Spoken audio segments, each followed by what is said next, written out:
I am so excited. I'm so excited. You guys don't know, but I just got my medication that I've been waiting for a very long time now. And I've been having withdrawals from my Lexapro.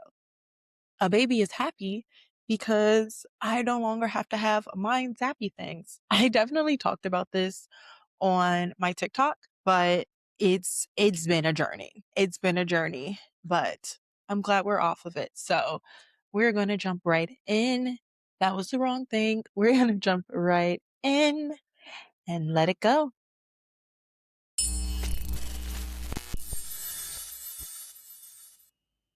All right, Unbothered fam, let's talk taxes for a second because I am very particular about one thing. I like to get my taxes done early and out of the way so I can be stress free for the rest of the year. No last minute panic, no scrambling, no vibes being ruined. That's why I want to put my unbothered fans onto SSB Legacy Tax Services, LLC. Samantha is a small business tax professional whose whole focus is getting you the maximum refund while making the process clear and easy.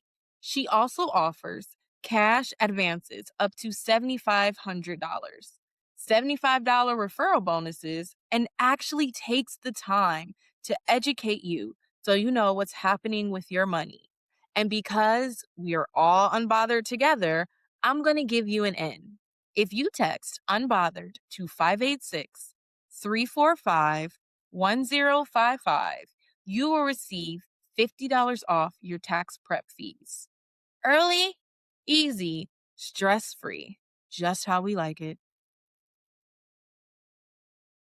Hi, Unbothered fam, and welcome back to another episode of Basically Unbothered Recapped, where we talk about all the hot topics, the recapping of things that have happened, and we get into some shows.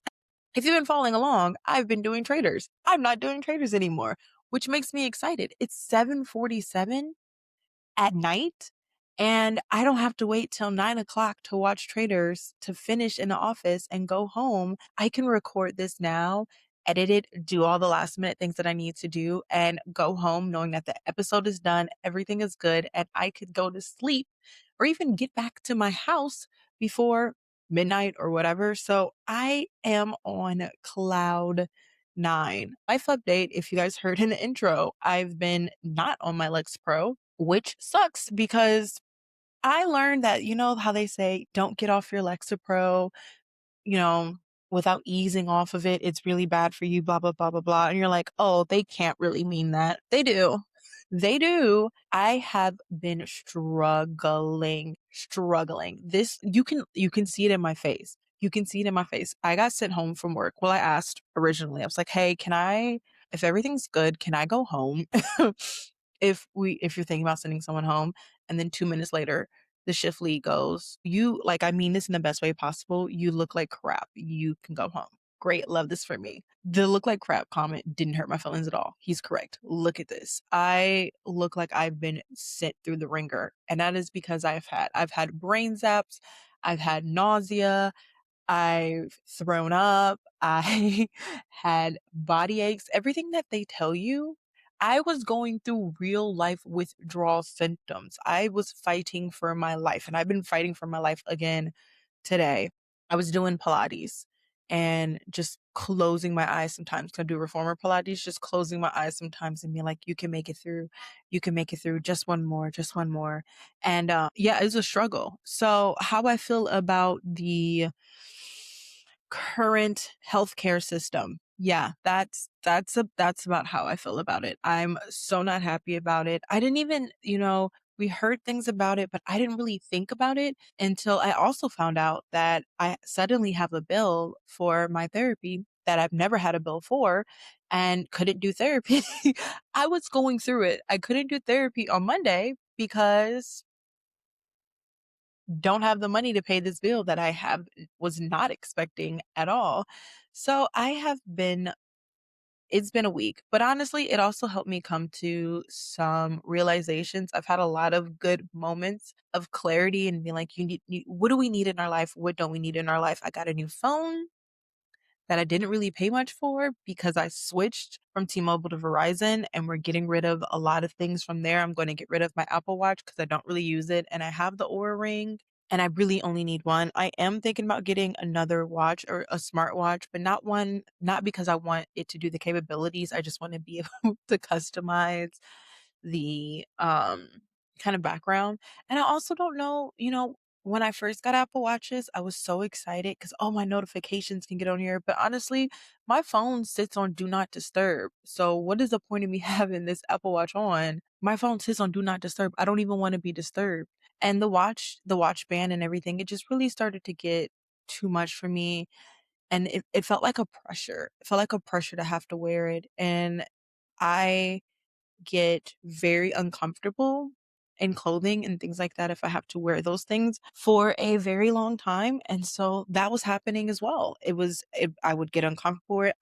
These are gold earrings that my mom gave me, like gold earrings, and I have to take them off every night because my body just can't handle it. So we've been making changes. We've been reevaluating our life. Things are going to get better. Hopefully. We'll see. I have optimistic. I've been having really good dreams. I'm having really good dreams. So I'm hoping that that will all come to be. All right. Let's get into some of the recaps. The first thing I want to talk about is James Van Der Beek. If you followed me on my podcast journey all the way from Saltfish and Side Eye, you know that we had a conversation about James Van Der Beek and Dawson, his character on Dawson's Creek, and how we did not like Dawson on Dawson's Creek. But I even said back then, I love James Van Der Beek as like a person. I love this character he embraced throughout his acting career after that. Also love that he hasn't been super into it and has just kind of picked roles that he wants to do that's fun or not fun. But James Van Der Beek has passed away at 48 years old from bowel cancer. We talked about how they were going to do kind of this um Dawson's Creek reunion, and it was to raise money for like fuck cancer, and he was the one kind of orchestrating it, and he was unable to make it because of the circumstances that he is with his cancer, and it has taken his life. And it is really sad to see. My mom has stage 4 breast cancer. My father has prostate cancer. Cancer sucks. Cancer is not fun. It's not fun watching people slowly disintegrate with cancer. There's just so much of it that I just don't wish on anybody. And my prayers and thoughts, although I say prayers very loosely. My prayers and thoughts go out to his family and anyone else who loved and cherished him because that's just not something that you would wish on anybody. And seeing it continue to happen is just really sad. And also, there's so many celebrities right now that are coming out with these terrible diagnoses. And it's quite a reminder that although we put them at this pedestal, they are human. And that's something that we need to remember at all times. All right, we're gonna hop off of that and get into some things, some happy things. First of all, guys, the Super Bowl happened. We're so happy about that. She takes a snack. I love the Super Bowl. I love football. I can't watch a lot of football right now because of my anxiety, but I was hosting Super Bowl parties for as long as I can remember. I fucking love the Super Bowl. Nobody I cared about was in the Super Bowl this year, but I loved it. And I was definitely rooting for the Seahawks. So look at me rooting for the winning team. I just don't feel the Patriots anymore. I love the Patriots when Tom Brady was there. They're giving Cowboys energy.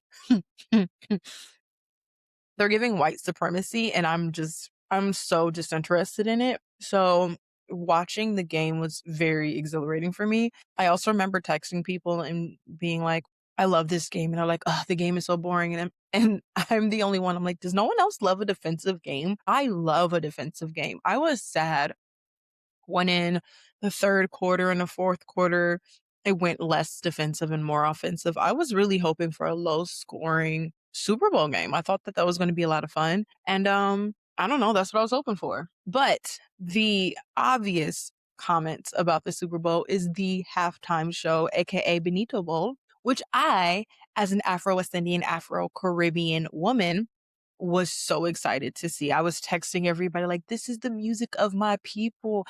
I was jamming. I was at a sports bar and it was like a cigar event, and there was this guy next to me irking my nerves. I mean, he was cool at first, but I don't know, like, I don't know what it is about specifically like black men when they're flirting or something that they like to pick at you and make fun of you and kind of question you. Like, that's not my vibe at all. So I'm watching it, and we were having a conversation how my mom was born and raised in St. Thomas, which is right across from Puerto Rico. And, for those who don't know, and most of you probably won't, I am more part Santo Domingan than Puerto Rican, but I am part Santo Domingan and I am part Puerto Rican. Um, and so it was a whole bunch of my culture and, reggaeton and all those kinds of things. It was very fascinating. I listen to K-pop, I listen to music in Spanish, I listen to music and Japanese. I think I have a couple German songs going on in there. I have never felt the need to understand what someone's saying to understand the like vibe and feel of the song. And so I was so happy seeing the culture on display at the halftime show was amazing. Getting to see things that I've grown up seeing, he had like marketplaces and things like that. And those are things that I see in St. Thomas all the time. So getting to see them on a screen and getting other people to be able to kind of experience things I've experienced growing up in my life, that was really, really exciting for me. And I was so happy to be able to share that with the world. The music was on point. The political statements were on point. I really was so happy about it. And we know that there was an alternative Super Bowl or alternative halftime show, which did no numbers. It did no numbers. And they're trying to lie about how many numbers that they did. It did no numbers. Not only that, but, people were trying to criticize the Super Bowl and the performance and how good it was, bad it was. And it was one of the most watched, if not the most watched Super Bowl halftime show. It spent time talking about and showing us more about a different culture, which I love to see. I love learning about different cultures and different ethnicities and how, all those things mesh. I think that's fascinating. It gave us Ricky Martin. It gave us Lady Gaga. I was watching Lady Gaga and I was thinking, oh my gosh, if my best friend was still alive, which was sad, but I was like, oh my gosh, my best friend was still alive, she would be like she doesn't even like football. She'd be blowing my phone up like, what? It's Lady Gaga. And there's so much to be said, even in the end, when he mentioned all of these American countries, so that not just the United States of America, but the full Americas. I love that so much. And then the bringing out of the flags made me so happy. And if you paid attention, you saw the USVI flag, which I was so excited about. The music was on point, the dancing was on point, the choreography was on point, the vision, the storytelling was on point. So if you hated it, just say you're racist. That's all. That's my opinion. I think that I saw a threads and someone was saying that we as America have to get out of this mindset that our culture is the only culture and our culture is the right culture, because no one feels like that. There's a whole world that we should mesh ourselves into and understanding different cultures. Like, we can't just think that we're it. That's not true. That's not how it works. We make up a little small part of the entire world and we have to get that through our heads. And I love that. And I love that the statement that, what was it? The only thing more powerful than hate is love. I love that. It also gave me, if you watch Sailor Moon, you would completely understand. It's definitely Sailor Moon vibes. It was fantastic to get to see, and it felt like bringing everybody together. So if you hated it, you just want everybody to be divided and say less.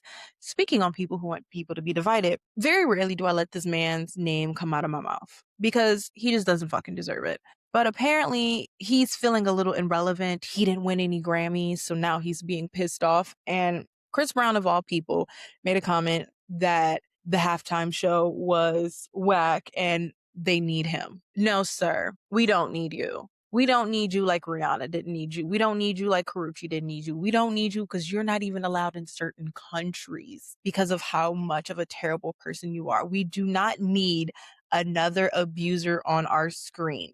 Period. Point blank. It's never been needed. Also, nor was your fucking comment. I can first of all, Chris Brown, you can't you can't actually be the halftime show because you can't actually be shown in every country. I don't know if you know this. Um, yeah, how's Australia? Oh wait, you can't go. Weren't you just arrested last year and detained in a country and had to fight your way to get out of it? Oh, okay. And a lot of people say, "Oh, this Chris Brown thing is just the Rihanna thing." It's never just the Rihanna thing. That's just what they want you guys to believe. It's so much more. He's done so many terrible fucking things. He is not a good human. We do not want him on our screen. And the fact that he fixed his mouth to say something just shows. He has also shown that he has zero respect for other people, other people's cultures. If you Google all of his offenses, one of his things is making fun of other people's cultures. He truly doesn't care. And I love that for him. Keep that shit to yourself. There's no way. There's no way. But again, I'm tired of these abusive, angry men trying to fight their way onto our screens. And then they're the people that they've traumatized, even Frank Ocean. Because, oh, don't worry, Chris Brown has something with Frank Ocean too. These people that they've traumatized will then have to watch them on their screen and no, you know what? There should be a thing now. Because while we're talking about this, I saw that Colton has an ad on Peacock. Why are we giving these men who are abusers the ability to be on a screen? We cancel people for the stupidest shit. But the people who really need to be canceled, the people who are really doing and creating harm, just skate by. And I'm so not here for it. If you want the world to be a better place, the first thing you have to do is stop allowing and giving a platform to people who are just trying to create divide and hurt us. No, thank you. We're good. On to the next one. That's just kind of how I feel. You guys can let me know how you feel in the comments. Let me know whether you agree or not. I'm just not here for it. Things I am here for, though, Candace clocking Rob. Candace has been going on podcast and having interviews. And she's also been talking about the same shit I've been talking about this whole time when it comes to traders, about how there is a clear problem with it and how it represents how people feel about people of color, women, the whole thing. And everybody's teasing about this reunion. I can't wait. Candace said that she's coming with receipts. She's coming to check Rob. She's coming for all of it. I cannot wait. And, one of the questions was, does she regret it? Does she regret the decisions that she made going against Rob or whatever? And her response was no. I'll stand by it. I would do it again.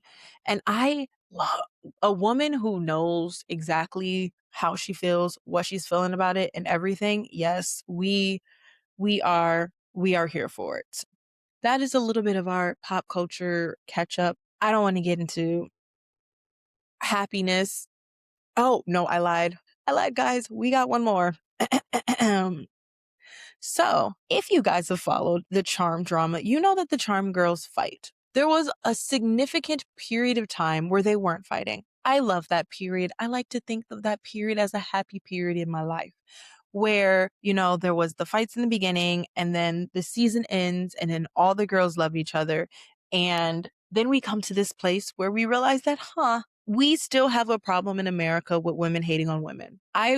I will be so freaking for real at all times in my life. Because people will, why do you come for men? Why do you come for men so hard? I come from people. And one of the things I hate the most is women hating on women, which again is a part of the patriarchy. The patriarchy benefits if women tear down women, if women break down women, if women are creating division with women. And so Holly Marie Combs and Alyssa Milano have been cordial and friends for a decent amount of time. They've gone on to do guest spots on TV shows. They do reviews together. They've done reunions together with people. It's been a thing. Holly Marie Combs was friends deep, deep friends with Shannon Doherty. May she rest in peace. And it's really hard because you don't want to talk shit about somebody who has passed away. But right before her passing, she decided that she wanted to resurface this drama of charm. Call it, her feeling like her time was coming and she just wanted to say her piece. I don't know. I'm not here for it. I was never here for it. I'm also was never here for the Charmed. I was so excited. I'm not here for the result of the Charmed podcast. I was definitely here for it. And it was interesting because if you listen to that podcast, it had Chris from Charmed. I was going to say Wyatt, but it's not Wyatt. Leo from Charmed and Holly Marie Combs, who played Piper from Charmed. The issue with that is that it started to feel like a I Hate Alyssa Milano podcast, which was just weird, and I Hate a Phoebe podcast. And that's not what anybody wanted. We just wanted to revisit this thing. And honestly, I haven't been able to watch Charmed since all of this drama happened. And the drama happens because Rose McGowan gets in the chat, but she's mad because she's jealous about things that are going on. And they do a podcast and they say that Alyssa got Shannon Doherty fired. Then there's a book out from one of Shannon Doherty's 90210 castmates that talks about how she had admitted that she was going to start drama with Alyssa. And he was like, hey, no, you just got on this new show. It's going great. Don't do it. A lot of guests that came on the podcast and guests who were on Charmed that also came on their podcast and just guests who were on Charmed in general come out backing Alyssa. Alyssa makes a statement after being attacked and was like, it's revisionist history, but at the end of the day, I am not going to shoot, I'm not going to shoot people when they're down. All of us need is healing. We just need growth and we just need to let this go. It's a half a century. It's a half a fucking century.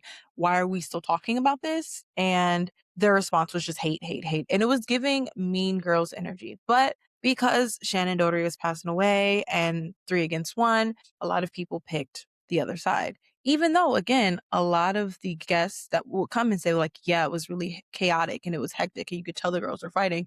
But a lot of people came in defense of how kind and sweet Alyssa Milano was to them. I honestly think that all of these girls have some crazy traumas going on and that all of them need to be addressed. And I don't know when and where, how, or why they're going to, but that's my opinion. But recently, Kaylee Kuko, came on Dak Shepard's podcast. And one of the things that came up was her being on Charmed. So if you don't know Kaylee Kuko, she played Billy on the last season of Charmed. And it was kind of their attempt to like hip it up, make it younger because the Charmed women were getting older. And even through the show, they were getting married and having kids and all kinds of things. And she talks about the story of how it was a really uncomfortable way to meet all of the girls. And the person who made her feel the most comfortable that greeted her was Alyssa Milano. And everyone else was kind of standoffish. She even mentioned that to this day, she doesn't know if Rose McGowan likes her or not. And it was just another validation of there's this mean girl energy that happens sometimes. And even in Hollywood, where people band together to try to break down a co-star or whatever, and they know that if they use their voices and they say it a whole bunch that people will feel like they believe them more. I've been on the back end of some of these things in my own personal life, and I've had to learn how to just kind of like sit back and wait and let the truth kind of they're saying the truth will out, let the truth find its way out of all of this. And that's hard. It's not easy. It's not healthy. Even if you think about the Blake Lively situation and how in the beginning, she just had to sit back and take the verbal abuse and people making all these podcasts and everything about her. And now she's going to finally get her time because we're getting all these unsealed documents. And guys, if I can find someone to get on this podcast to talk about the Blake Lively stuff, I promise you I will. I've been searching. I've been sending out feelers. I'm just waiting and hoping to get someone to come on there. But she's now kind of getting that back. And sometimes you do have to sit and wait. And sometimes you have to, it sucks. It's not easy, but you have to remember that if you hold the truth with inside of you, one, whoever's believing the lies, they weren't on your side to begin with. Two, at the end of the day, it will all come out. If you truly believe that, if you truly surrender, if you truly let go, at the end of the day, it will always come out. And I'm saying this as a person who's witnessed it. I'm saying as a person who's gone through experiences. I'm saying to someone who people come up to all the time and be like, oh my gosh, you were so right about this. And I'm like, yeah, I know.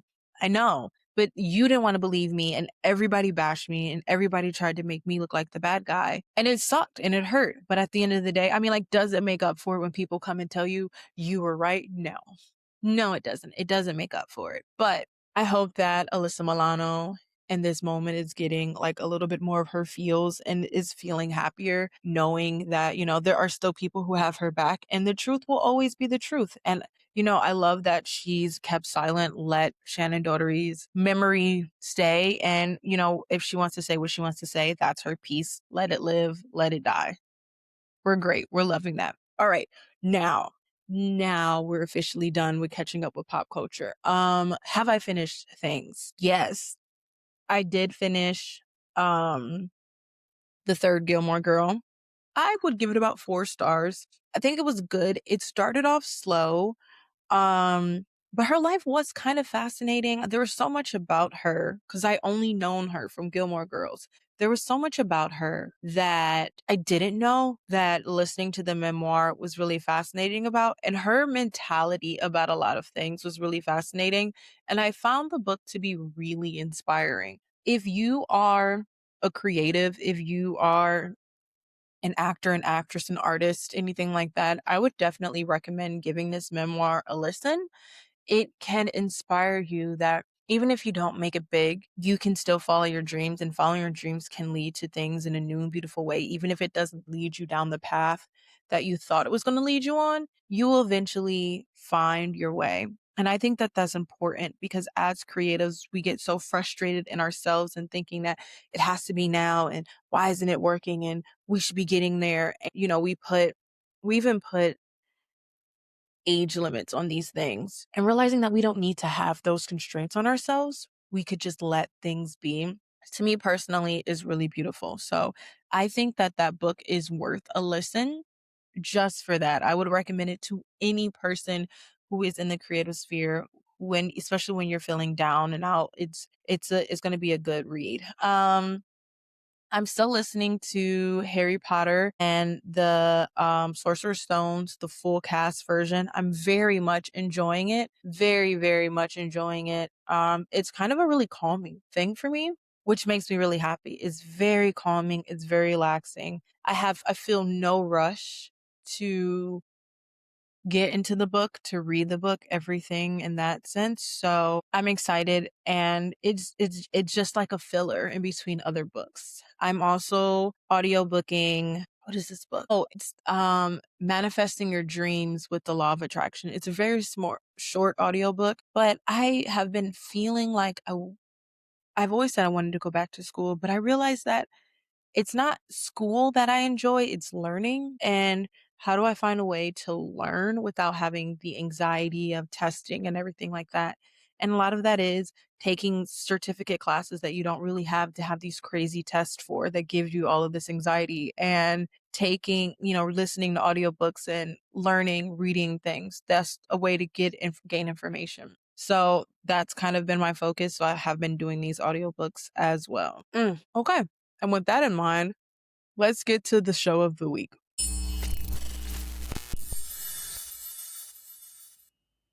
Indie authors are out here building worlds, breaking rules, and telling stories you won't find on the bestsellers list. And not only can indie authors do it just as good as published authors, but they can often do it better. On Indie Ink Podcast, we interview indie authors every month about their books, their process, and what keeps them going when no one's watching. One of the best pieces of advice I received, once you start getting negative reviews, it means that your book is reaching outside of your target audience. And when she said that, I thought that was such a wonderful way to look at it. Jean-Paul Sartre, he's French, with No Exit says that hell is other people.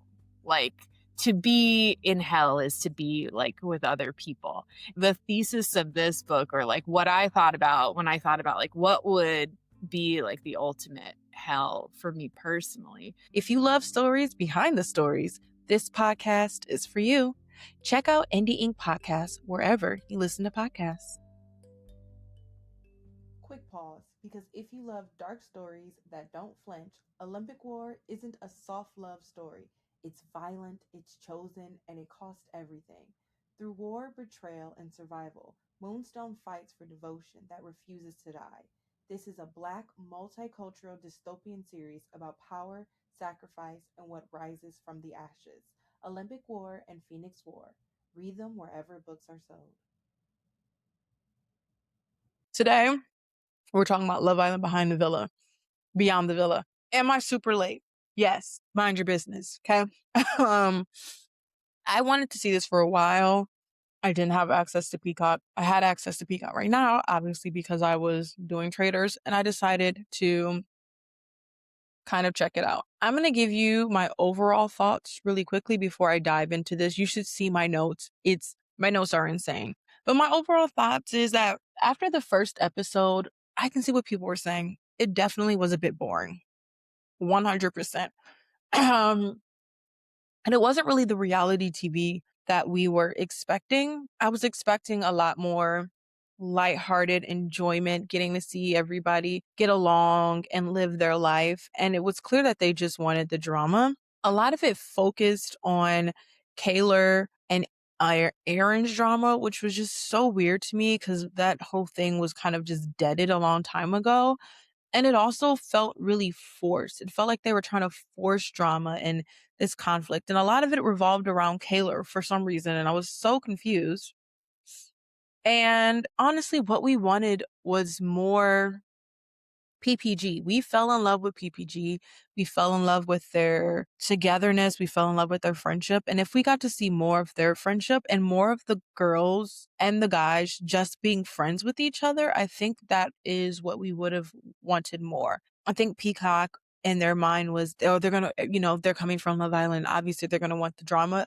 And we actually wanted the opposite of the drama. We wanted the calm. We wanted the serene. We wanted the easy watching, loving, getting to see the little snippets that we see on social media in real life. Instead, we got this really forced feeling, wasn't about what we thought it was going to be about. It was just kind of really weird. And it was just insane.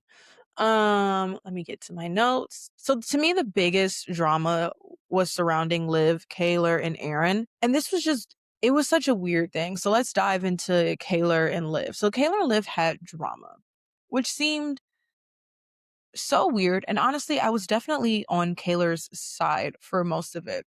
She was upset because her friend kept lying and giving half truths, and she didn't feel like her friend was really on her side. And that's something that I noticed in Liv in Love Island. Her, when she went against Leah with Rob in Love Island, it was clear to me that she is not a girl's girl.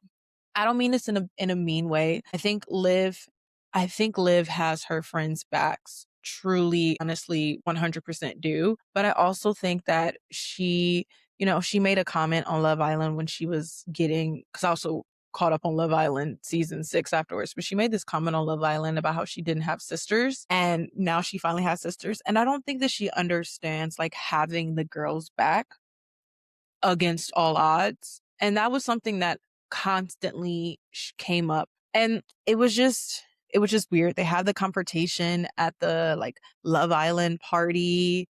And the drama seemed so petty. And again, like I said, I felt like she didn't have, I didn't feel like she didn't have Kaylor's back.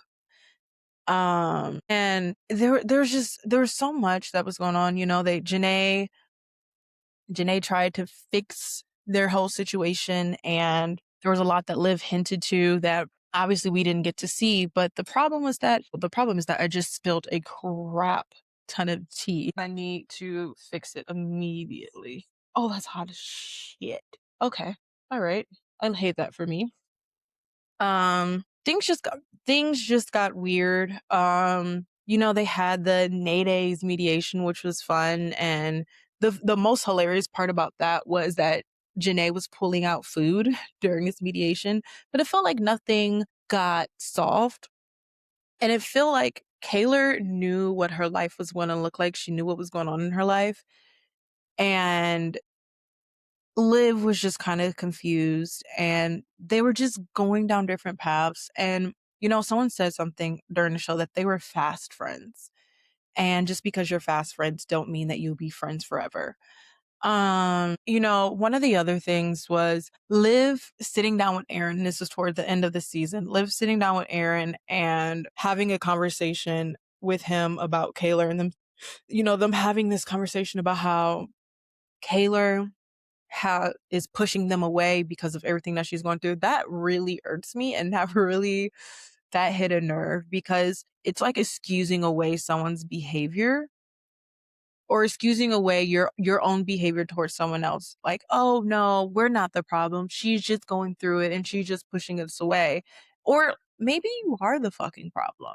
Like, maybe you are the fucking problem. Have you stopped to consider that for 5 seconds? Like, maybe it's not you. Maybe you aren't the vibe. And watching her defend Aaron and be like, I have your back and I'm so sorry to see that. That is like weird behavior to me. I will never, on everything, I will never know that someone's torturing my best friend, has done really fucked up things to them, even if I'm friends with them, and sit down and be like, I have your back. There's no way. Me and my best friend can be in the worst fight in the world. There's no way I'm going to pick a dude over her. That gets us into the kind of Kaylor and Aaron thing. It was weird. It was weird. The meetup was weird. Them trying to be friends again was weird. Like, I get it.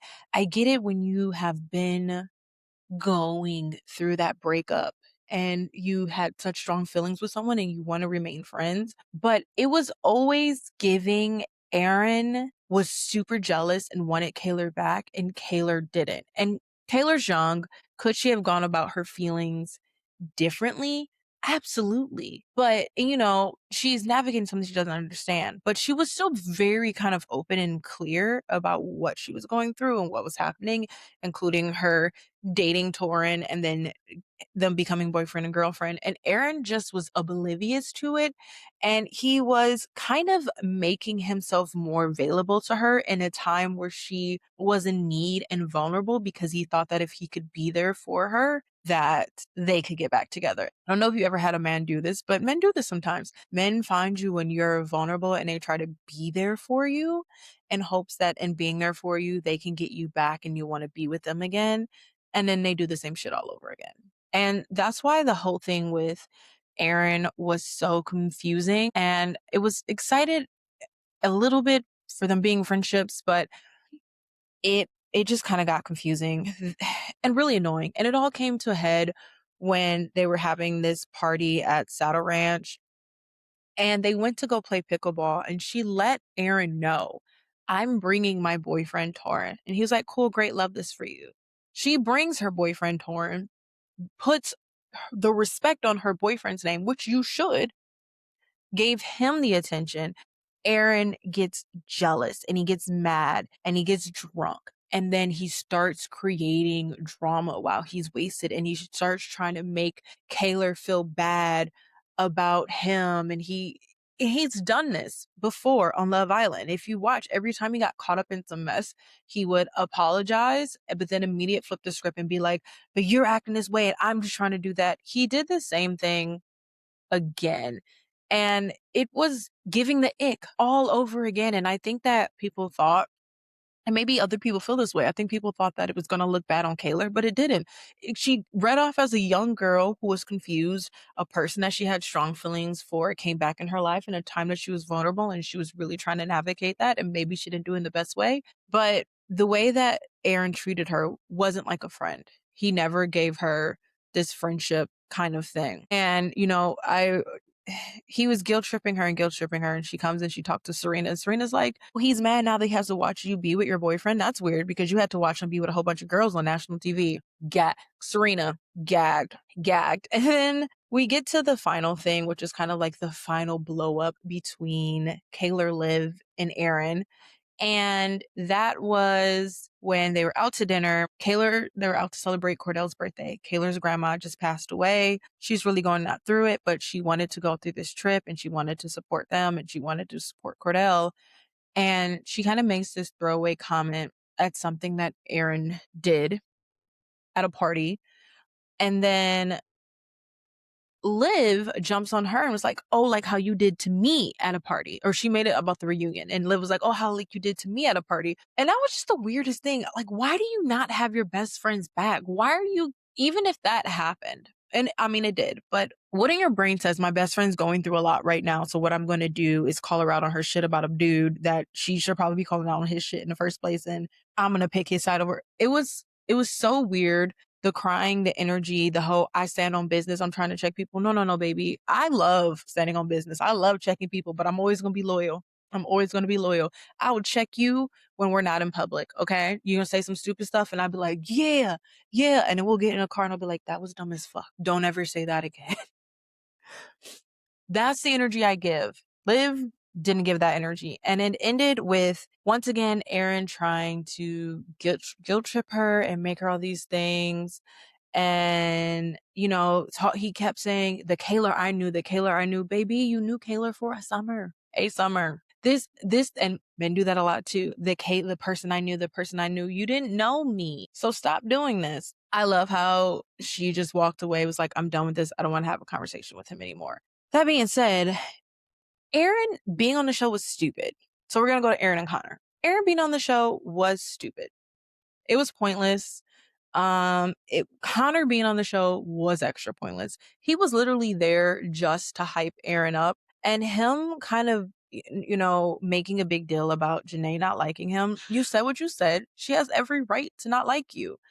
And Connor, you could tell, Connor kept making comments. He kept making comments about how there's groups based on how many followers they have and everybody's divided up by this. He kept making comments about how many followers they have, how many brand deals they have, how many all of this they're doing. It was very clear that Connor was very jealous of the success that PPG got and everybody else got, that it wasn't given to him.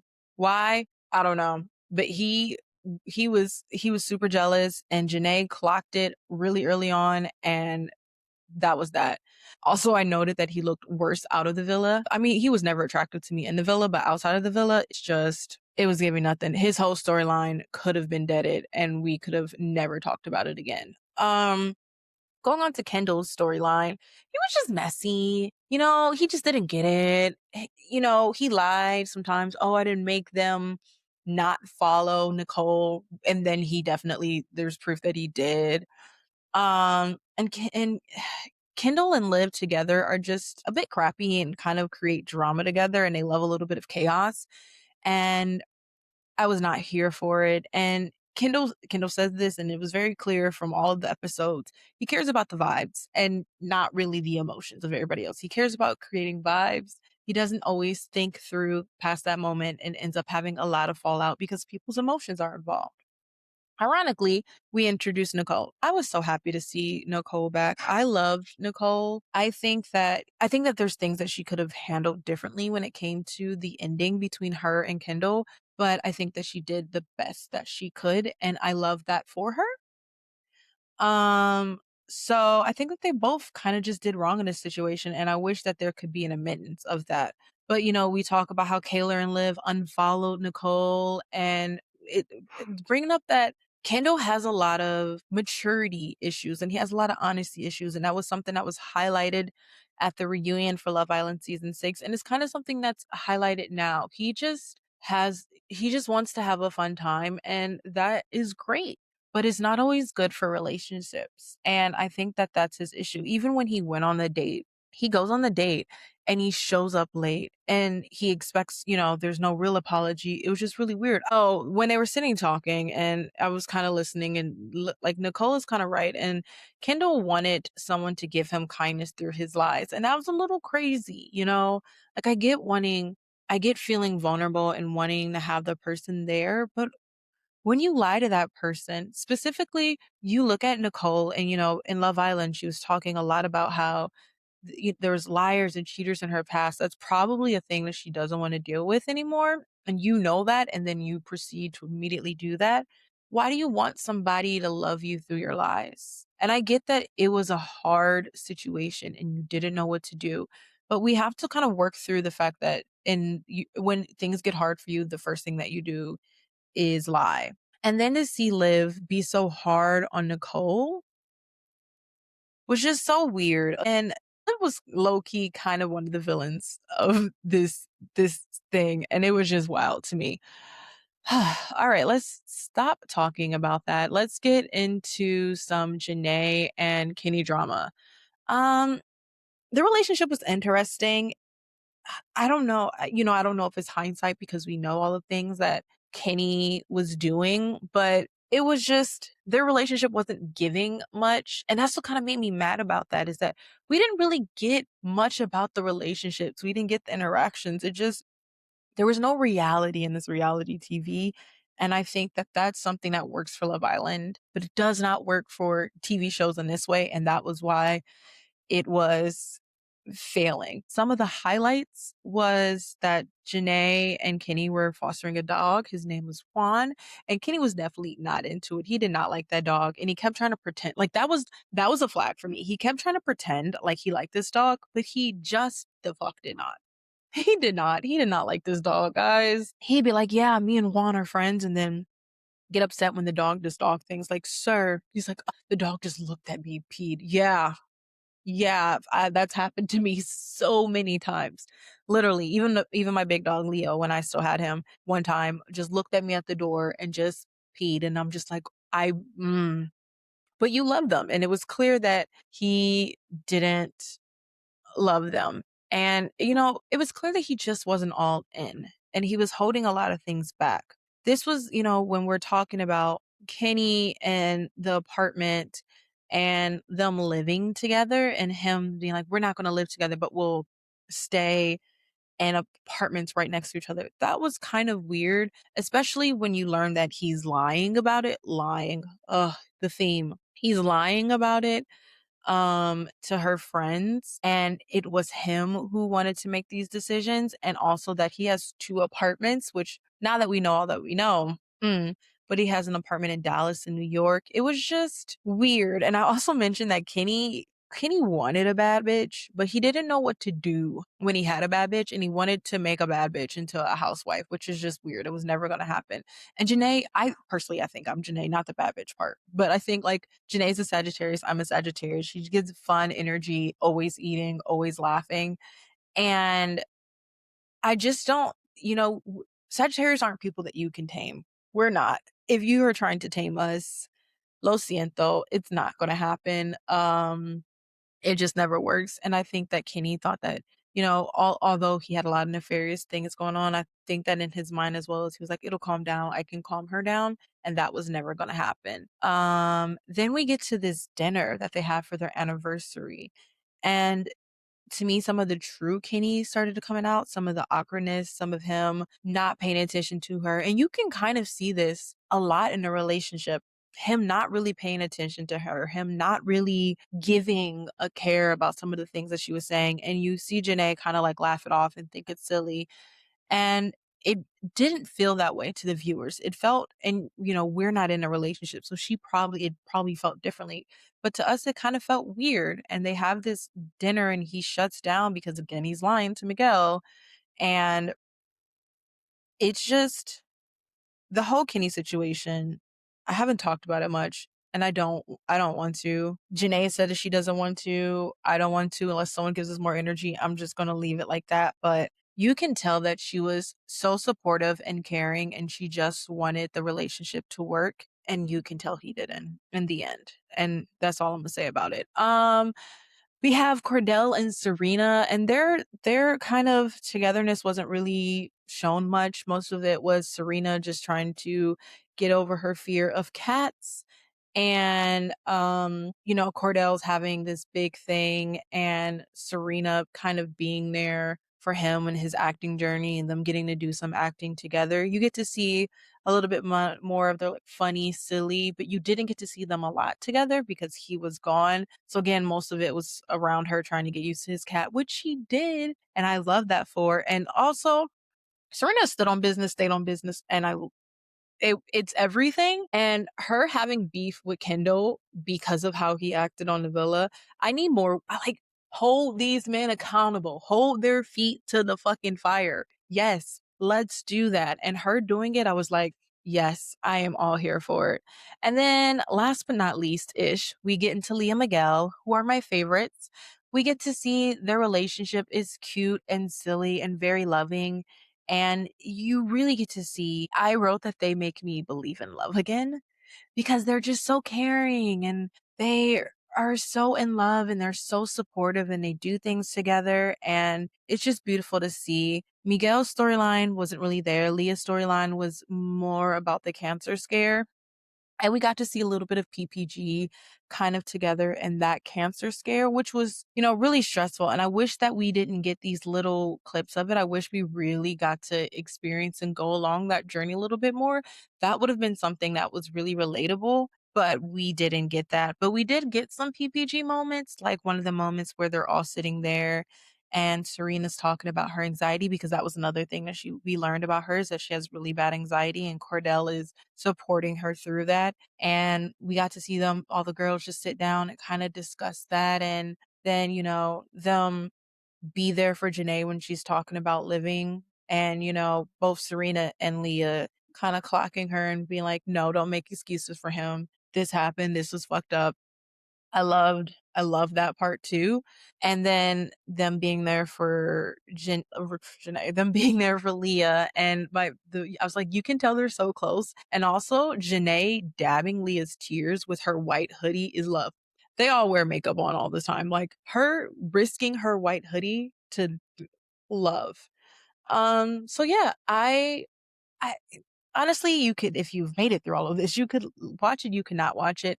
It was nice to see the cast that I love so much of Love Island be together again. It doesn't give you what you wanted to give. And if that's what you're here for, that's what you're here for. But you could definitely miss it. I didn't really gain anything from it other than being annoyed at Liv and Aaron and Connor and Kendall, and realizing that some of them still got to grow, and being very proud of Kaylor for being one of the youngest and being one of the people who grown from her experience. But all right, that was a lot, guys. I took a lot of notes. I don't even know what it's going to be like next week. Next week, I was going to do Emily in Paris, but I'm clearly not in the know because Love is Blind just dropped. And I'm like, what?